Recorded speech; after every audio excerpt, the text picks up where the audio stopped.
Okay, I'm going to attempt to see if I can record that noise that my car makes.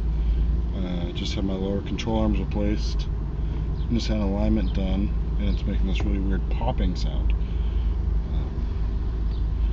My thought is maybe upper strut mounts, maybe the struts are blown.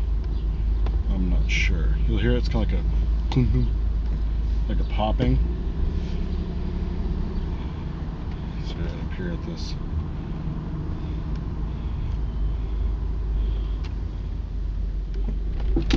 That.